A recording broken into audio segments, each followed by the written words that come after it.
Welcome sa JB Movie Recap.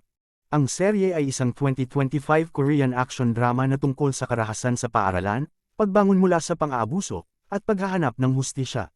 Sentro ng kwento ang isang tahimik at matalinong estudyante na madalas inaabuso ng kanyang ama at binubuli sa eskwelahan.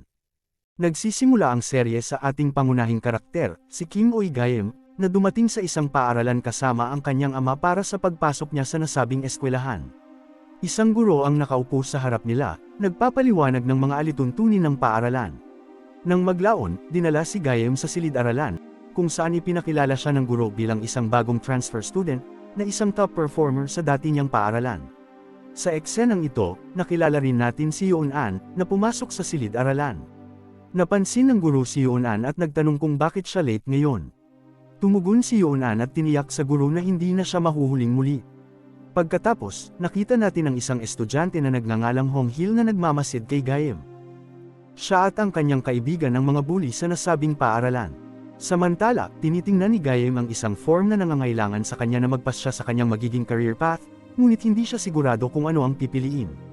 Sa sumunod na eksena, nakatanggap siya ng mensahe mula sa kanyang ama, na nagpaalam sa kanya na nalutas na niya ang problemang pinaghirapan niya, at ipinadala niya ang solusyon para suriin ito. Sa kabuuan ng mga eksena, isang detalye ang namumukod-tangi. Si Gaem ay madalas na nagsusuot ng headphone at may dalang kaset. Sa gabi, umuwi si Gaem, kung saan naghihintay ang kanyang ina. Tinanong niya kung kumusta ang kanyang unang araw sa paaralan, na sinagot niya na ito ay mabuti. Nang mapansin ng kanyang ina, sinabi ni Gaem na dapat niyang ihinto ang pag-inom ng ilang gamot. Pagkatapos ay pumunta siya sa kanyang silid, ngunit nang mapagtantong umuwi na ang kanyang ama, nagpanggap siyang nag-aaral. Ang kanyang ama, si Seyong-tae, ay pumasok sa silid at pinagmamasdan siya. Hiniling ni Seyong-tae kay Gi-hyun na lutisin ang isang problema, ngunit nahihirapan si Gaem dito. Ang kanyang ama ay paulit-ulit sa pagtapik sa kanyang ulo, na ikinadismaya ni Gaem, na mukhang galit ngunit kalaunan ay nalutas ang problema. Nang makita ito, natuwa si Seyong-tae at sinabing, "Alam kong magagawa mo ito." Nang gabing iyon, nakahiga si Gaem sa kama, hindi maipaliwanag na nakahawak sa kanyang lalamunan. Kinaumagahan, dumating si Gaem sa paaralan at nasa klase nang mapansin niyang binubuli ni Han-hil ang isa pang lalaki. Hiniling ni Han-hil na malaman kung bakit hindi siya dinalhan ng bata ng tinapay, na nagsasabing siya ay nagugutom. Humingi ng paumanhin ang bata at nangakong hindi na uulitin ang pagkakamali, ngunit sinaktan siya ni Han-hil. Si Gaem, na nakasuot ng kanyang headphone, ay nakaupo sa kanyang mesa at nag-aaral. Patuloy na pinapahirapan ni Han-hil ang bata. Sa panahong ito, nahulog ang kaset ni Gaem sa sahig. Habang pinulot niya ito, nakikita niya si Han-hil na binubugbog ang bata. Naalala ni Gaem ang isang alaala ng kanyang ama sa pagtapik ng ulo nito. Matapos mapanood si Han-hil ng ilang sandali, sinigawan siya ni Gaem. Lumingon si Han-hil at tinanong kung sinisigawan siya ni Gaem. Lumapit siya kay Gaem at paulit-ulit itong sinipa habang pinapanood ng ibang mga estudyante. Si Yoon-an, nakasama rin sa klase, ay pinagmasdan ang sitwasyon. Kalaunan, nakita natin si Gaem na lumalabas ng paaralan at pauwi nang harangin siya ni Han-hil at ng kanyang mga kaibigan. Dinala ni Han-hil si Gaem sa isang liblib na lugar at humingi ng pera. Iniabot ni Gaem ang pera at ipinaalam sa kanya ni Han-hil na mayroon siyang numero nito at tatawagan niya ito, inaasahan na sasagutin siya ni Gaem sa bawat oras. Binanggit ni Gaem na pumapasok siya sa isang akademya, ngunit binaliwala ito ni Han-hil, iginiit na dapat sagutin ni Gaem ang kanyang mga tawag kahit ano paman. Umalis si Gaem habang ang kaibigan ni Han-hil na si Sang-jun ay tumangging tanggapin ang pera ngunit pinanood niya si Gaem habang naglalakad ito palayo. Nang gabing iyon, ang kanyang ama na si Sang-tae ay pinapag-aral muli si Gaem. Kalaunan, habang natutulog si Gaem, muli niyang hinawakan ang kanyang lalamunan. Kinabukasan, nasa paaralan si Gaem nang tawagan siya ni Han-hil, ngunit hindi ito sumagot. Sa klase, hinarap ni Han-hil si Gaem, at tinanong kung bakit hindi niya pinansin ang kanyang tawag. Humingi ng tawad si Gaem, at hiniling ni Han-hil na magdala siya ng pagkain kinabukasan. Pagkatapos ay kinuha ni Han-hil ang headphone at kaset ni Gaem. Nagmakaawa si Gaem na ibalik ang mga ito, ipinaliwanag na mahalaga sila sa kanya. Ngunit kinutya siya ni Han-hil at sinipa. Tumayo si Gaem, inulit ang kanyang kahilingan, ngunit itinapon ni Han-hil ang mga gamit sa lupa at tinapakan ang mga ito. Pagkatapos ay lumapit siya kay Gaem at tinapik ang ulo nito. Si Gaem na naiinis ay sinuntok si Han-hil. Isang matagal na away ang naganap kung saan pareho silang nagpalitan ng malalakas na suntok habang pinapanood ng ibang mga estudyante. Hinawakan ni Gaem si Han-hil at sinakal ito, naalala ang sandaling hinawakan niya ang sarili niyang lalamunan noong gabi. Gayunpaman, binitawan niya si Han-hil at inulit na mahalaga ang mga gamit.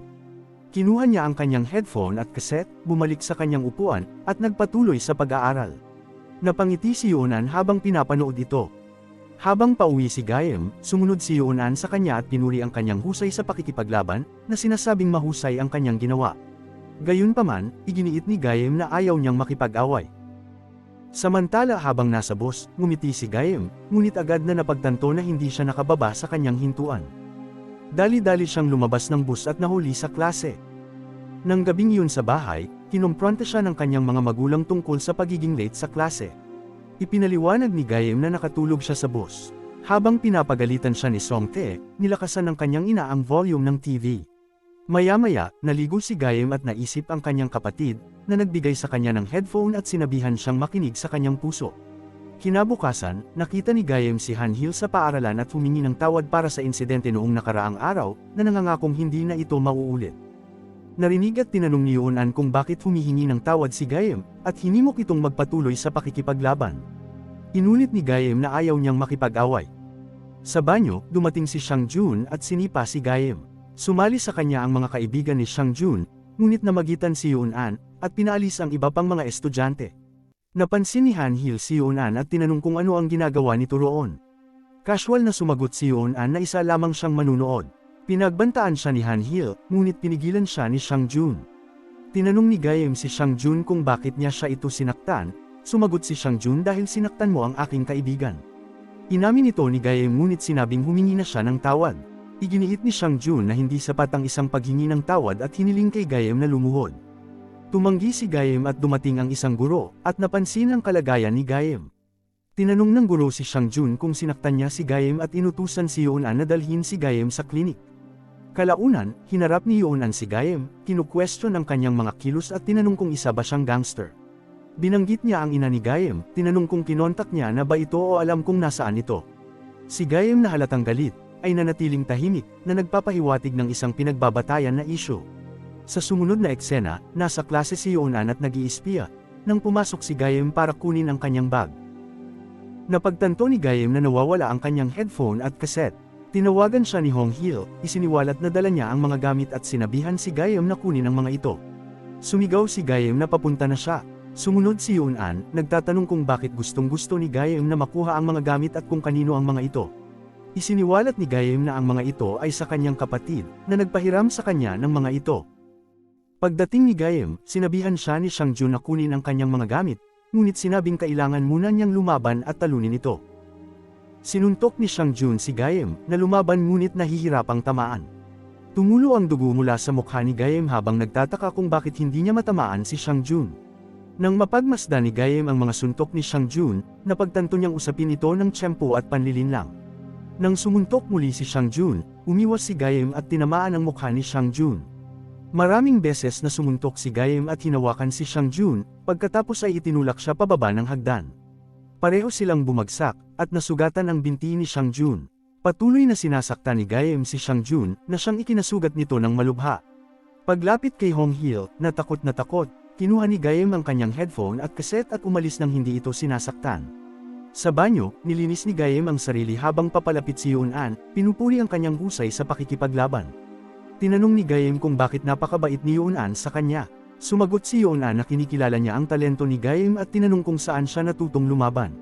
Humingi ng pabor si Gaem, na humiling na magpalit ng damit dahil may mantsa ang kanyang damit at kailangan niyang pumasok sa akademya. Nagpalitan sila ng damit at inalok ni Yoon-an ng pagkain, ngunit tumanggi si Gaem. Binigyan siya ni Yoon-an ng cream na ipahid sa kanyang mga labi upang itago ang away mula sa kanyang mga magulang. Samantala, pinag-usapan ni Hong-hil at ng kanyang mga kaibigan ang kanilang takot na malaman ng kanilang senior ang tungkol sa away, dahil alam nilang haharapin nila ang mga kahihinatnan. Sa akademya, nilagyan ni Gaem ng cream ang kanyang mga labi. Sa labas, nakita niya ang kanyang ama na nakikipagtalo sa isang guro sa akademya dahil sa hindi maayos na paggampan ng kanilang trabaho. Nang gabing iyon, naalala ni Gaem ang away. Nagising siya ng dahil sa kanyang ina, at tinanong tungkol sa marka sa kanyang mga labi. Sinabi ni Gaem na natamaan siya ng bola habang naglalaro ng basketball. Habang kumakain, iminungkahi ni Song-tae na lumipat ng akademya, ngunit iginiit ni Gaem na kaya niya ito at mas magsisikap pa. Kinabukasan sa paaralan, pinapanood ni Gaem ang isang eroplano sa itaas. Samantala, si Honghil at ang kanyang mga kaibigan ay nasa rooftop kasama ang kanilang senior, si Ji, na binubugbog sila at tinatanong kung sino ang nanakit sa kanila. Isiniwalat nila na si Gaem. Inutusan sila ni Ji na dalhin si Gaem sa kanya. Habang pauwi si Gaem, binalaan siya ni Yoon na kinausap na ni Honghil si Ji, at marami pang away ang paparating. Gaya ng dati, sinabi ni Gaem na ayaw niyang makipag-away. Habang pinapanood sila ni Honghil at Sangjun habang naglalakad, si Sangjun, na ngayon ay nakasakay na sa isang motorsiklo, ay kumuha ng patpat at hinampal si Gaem sa leeg, na nabali ang patpat. Sumigaw si Yoon-an kay Sangjun, tinatanong kung bakit niya ginawa iyon, at sinubukan tumawag sa emergency. Pinigilan siya ni Gaem, sinabing hindi maaaring malaman ng kanyang mga magulang, at pagkatapos ay nawalan ng malay. Sa sumunod na eksena, nagising si Gaem sa isang ospital at nakita si Yoon-an na suot ang kanyang headphones. Kinuha niya ang mga ito at sinubukan umalis, ngunit tumutol si Yoon-an na hindi pa siya lubusang gumagaling. Iginiit ni Gaem na kailangan niyang mag-aral upang maiwasang malaman ng kanyang mga magulang na nasa ospital siya. Gayunpaman, dumating ang kanyang mga magulang at nakita siya. Hinimok nila siyang magpahinga. Tinanong ni Songtae kung ano ang nangyari, ngunit hindi maipaliwanag ni Gaem. Namagitan si Yoon-an, na sinasabing nahulog si Gaem sa hagdan. Nagtanong si Songtae tungkol sa rangkang ni Gaem sa klase, at inamin ni Gaem na hindi siya maganda sa pag-aaral bago umalis.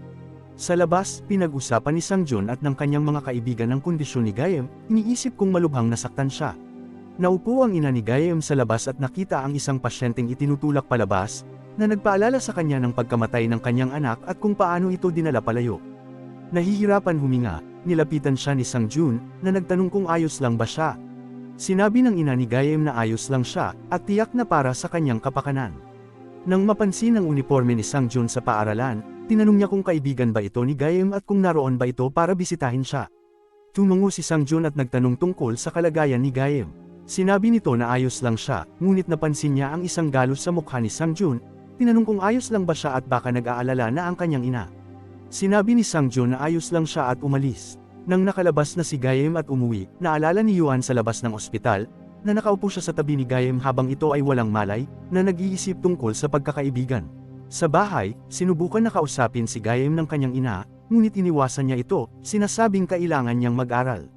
Sa kanyang silid, muli siyang napahawak sa kanyang lalamunan. Kinabukasan sa paaralan, nilapitan ni Sangjun si Gaem, inamin ang nangyari ngunit iminungkahing tapusin na nila ang alitan. Binalaan niya si Gaem na manahimik na parang natatakot na pusa na sumusulong. Kinwestiyon ng mga kaibigan ni Sangjun ang kanyang desisyon, dahil alam nila ang mga kahihinatnan nito.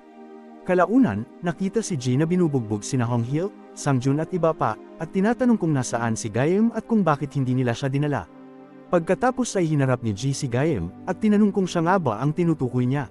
Ngunit bago pa man magsimula ang away, pumasok si Yoon-an, na nagsasabing siya ang assistant ni Gaem. Hiniling ni Ji na pumunta silang dalawa sa rooftop para mag-usap, at pinagbantaan na aapihin ang lahat ng mga estudyante kung hindi sila susunod. Sa rooftop, tinanong ni Ji si Gaem kung bakit niya ginawa iyon. Tinanong ni Gaem kung ano ang nangyari at humingi ng tawad, nangakong hindi na uulitin. Tinanong ni Ji kung inaamin ni Gaem ang kanyang pagkakamali, at sumang-ayon si Gaem. Pinaharap ni Ji si Sangjun, sinabihan si Gaem na humingi ng tawad sa kanya. Ginawa ito ni Gaem at pagkatapos ay inutusan ni Ji si Sangjun na saktan si Gaem, ngunit tumanggi si Sangjun. Hiniling ni Gaem kay Ji na palayain si Yoon-an, at pumayag si Ji. Ngunit binugbog ni Ji si Sangjun dahil sa pagsuway. Pinapanood ni Gaem si Sangjun habang pinapalo ngunit kalaunan ay nahawakan ang patpat. Tinanong niya si Yoon-an kung ilan pa ang susunod kay Ji kung hahayaan niya ito. Dalawa lang ang sinabi ni Yoon-an at sinuntok ni Gaem si Ji. Samantala, ipinapakita sa opisina ng kanyang ama na pinagalitan ng mga empleyado dahil sa kanilang mababang performance. Kasabay nito, nakatanggap siya ng tawag mula sa kanyang ama, na nagtanong tungkol sa kanyang kalagayan at pamilya, at tinatanong kung libre siya ngayong weekend. Tumanggi si Shute, ngunit ipinaalala sa kanya ng kanyang ama na kaarawan niya at iginiit na dumalo si Shute kasama ang kanyang pamilya. Nag-aatubiling pumayag si Songtae. Samantala, si Gaem ay nasangkot sa isang matagal na laban kay Ji. Matindi ang labanan dahil si Ji ay humawak ng pamalo, paulit-ulit na tinamaan ang mga daliri ni Gaem, dahilan para hindi siya makaganti ng epektibo. Kalaunan, natalo ni Gaem si Ji at lumabas na matagumpay. Nang napatingala siya, napansin niya ang isang eroplano sa itaas. Lumapit ang mga kakampi ni Ji para atakihin si Gaem ngunit namagitan si Yoon-an, nagbanta na ire-report sila sa guro. Lumabas si Gaem, naglinis ng mukha, at tinanong si Yoon-an tungkol sa dalawang natitirang lalaki na sangkot sa tunggalian. Ibinahagi ni Yoon-an ang kanilang mga pangalan, sina Sang-shek at Sang-guk. Pagkatapos ay dumaan sina Sang-jun at Han-hil, at binalaan ni Sang-jun ang kanyang mga kaibigan na iwasan si Gaem at umiwas sa anumang away. Si Ji, na humihingi ng tulong, ay lumapit sa kanyang amo na si Sang-shek, at iniulat ang pagkatalo. Sa sumunod na eksena, dumating si Gaem sa paaralan na paika-ika. Nag-alok ng tulong si Sang-shek, na tinanggihan ni Gaem, iginiit na ayos lang siya. Gayunpaman, nagpumilit si Sang-shek na tumulong. Napansin ng isang guro si Sang-shek at tinanong kung bakit hindi siya nasa problema, na sinagot naman ni Sang-shek na papasok na siya sa paaralan araw-araw. Pagkatapos ay humingi si Sang-shek ng pera kay Gaem para makabili ng inumin, dahil nagugutom na raw siya at wala ng pera. Nag-aatubili si Gaem na iabot ang pera. Kalaunan, nasa kanyang akademya si Gaem, ginulo ng mga alaala ng away sa halip na mag-aral. Nahuli siya ng guro na malayo ang isip, pinagalitan siya at hinimok siyang mag-focus. Sa labas, nakasalubong ni Gaem si Sang-shek at ang kanyang mga kaibigan, kabilang si Ji. Tinawag ni Sang-shek si Gaem para mag-usap, ngunit hinamon siya ni Gaem na mag-away agad para maayos ang sitwasyon. Tinuwanan nito ni Sang-shek, nilinaw na gusto niyang makipag-usap, hindi magkipag-away, at iminungkahing lumipat sila sa mas tahimik na lugar. Iginiit ni Gaem na mag-away, ngunit naputol ang pag-uusap nang tawagin siya ng ama ni Gaem, na malapit lang. Sa loob ng kotse, tinanong si Gaem ng kanyang ama ang tungkol sa mga batang lalaki, sa pag-aakalang magkaibigan sila, ngunit itinanggi ito ni Gaem. Binanggit din nito ang mga plano para sa katapusan ng linggo at ang pangangailangang bumili ng mga bagong damit para kay Gaem. Binisita nila ang isang mananahin na nagtanong kay Gaem tungkol sa paaralan. Sumagot si Gaem na maayos naman ang lahat. Sa sumunod na eksena, dumating sina Gaem at Yoon-an sa paaralan, at nakita ang isang eroplano. Ikinwento ni Gaem kung paano siya nilapitan ni Sang-shek para sa isang pag-uusap, ngunit nagbabala si Yoon-an na malamang na dahilan lamang ito para sa isang away at nagpayo ng pag-iingat. Napansin nila si Sang-shek at ang kanyang kaibigang si Sang-guk na naghihintay sa kanila. Binalaan ng dalawa si Gaem na pumasok sa klase ng tahimik kung gusto niyang maiwasan ang isang away. Sumunod si Gaem ngunit naharap sa karagdagang panghihikayat nang kinuha ni Sang-shek ang kanyang headphone at nang binuhusan siya ng inumin. Pinanood ng ibang mga estudyante ang pag-alis ni Sang-shek, pinigilan ni Yoon-an na humimok ng pasensya.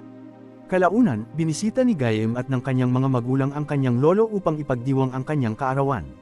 Pinapasok ng lolo si Gaem sa loob, at tinanong tungkol sa paaralan, na positibong sinagot naman ni Gaem. Inalok siya ng lolo ng alak, na ininom naman ni Gaem ng may pag-aatubili. Ibinahagi niya na ang kanyang ama ay nag-aral din sa parehong paaralan. Sa labas, tila nakikita ni Gaem ang kanyang kapatid, at di niya namalayan, nahulog siya sa swimming pool. Iniligtas siya ng kanyang pamilya, at kinompronte nila ang lolo dahil sa pagbibigay ng alak sa isang menor de edad. Galit na binaliwala ng lolo ang kanilang mga alalahanin, tinawag silang mahina. Sa galit, hinanap ni Gaem si Sang-shek, ngunit sinubukan siyang pigilan ni Yoon-an, nagbabala laban sa mga padalos-dalos na kilos. Hindi pinansin si Yoon-an, hinarap ni Gaem si Sang-shek, na nag-alok sa kanya ng inumin, na sinasabing binili niya ito gamit ang sarili niyang pera. Ibinuhos ni Gaem ang inumin pabalik kay Sang-shek at binato ito ng bote. Nasaksihan ito ni Sang-guk, at sinabing magkapareho ang kanilang estilo ng pakikipaglaban. Dumating ang isang guro, tinanong si Sang-shek tungkol sa insidente. Inako ni Sang-shek ang responsibilidad, nangakong maglilinis, at kalaunan ay nagbanta kay Gaem na magkikita sa isang takdang oras at lugar o haharap sa mga parusa. Sa sumunod na eksena, hinarap ni Gaem at Yoon-an si Sang-shek. Isang matinding away ang naganap, kung saan hinawakan ni Sang-shek ang leeg ni Gaem. Si Gaem, na pinagmumultuhan ng mga alaala ng pananakit sa sarili, ay nawalan ng malay. Hinamon ni Sang-shek si Yoon-an ng isang away, ngunit nagkamalay si Gaem at tumayo, dahilan para mapangiti si Yoon-an.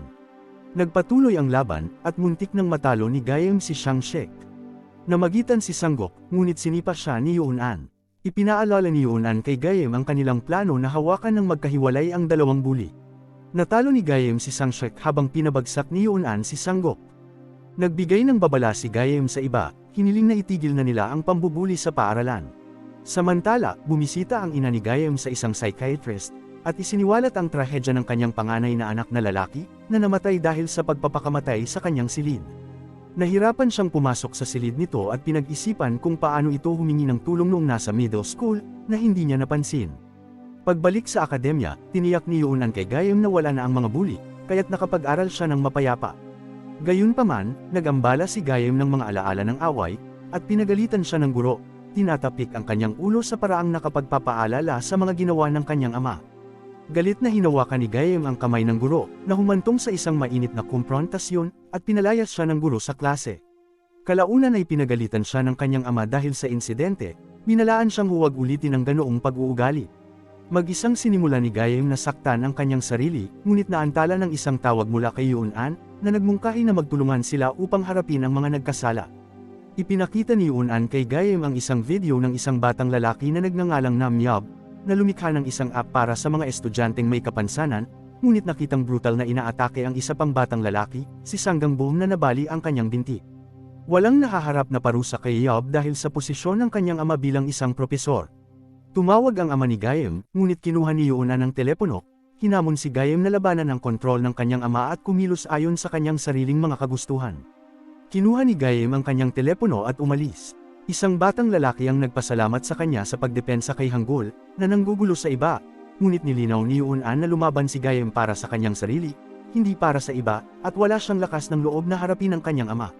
Sa isang kaganapan, nakilala ni Songtae at Gayem si Dr. Kim, na nagmamay-ari ng isang prestihiyosong paaralan ng medisina. Iminungkahi ni Songtae na mag-enroll si Gayem doon. Nakilala ni Gayem ang anak ni Dr. Kim na si Yob, ang batang lalaki mula sa video. Pinuri ni Songtae ang mga nagawa ni Yob, kabilang ang isang parangal sa paligsahan ng AI at ang kanyang app para sa mga estudyanteng may kapansanan. Kinonfronta ni Gayem si Yob tungkol kay Sanggangbom, at inakusahan ito ng pagkakamali, ngunit itinanggi ito ni Dr. Kim bilang chismis. Nahihiya si Songtae, at hiniling kay Gayem na humingi ng tawad, ngunit tumanggi si Gayem, tinutukoy ang pagpapakamatay ng kanyang kapatid at ang kanyang determinasyon na huwag tahakin ang parehong landas. Sinampal siya ng kanyang ama bilang tugon. Nang gabing iyon, sa gitna ng ulan sa isang hintuan ng bus, malalim na nagmuni-muni si Gayem. Kalaunan ay nakita niya si Yuunan, at pumayag na magsanib puwersa upang patayin ang mga nagkasala. Kinabukasan ng umaga, nakita si Yob na binubuli ang isang batang lalaki sa banyo. Nang gabing iyon, naisip ng batang lalaki na magpakamatay malapit sa isang gusali, ngunit nilapitan siya ng dalawang nakamaskarang bayani, sina Gayem at Yuunan, na pumihil upang iligtas siya. Sa huling bahagi ng episode, inaatake ni Yob at ng kanyang mga kaibigan ng bata nang dumating sina Gayem at Yuunan, handang protektahan siya. Magkita-kits po ulit tayo sa susunod na episode. Maraming salamat po sa inyong panunood at hanggang sa muli.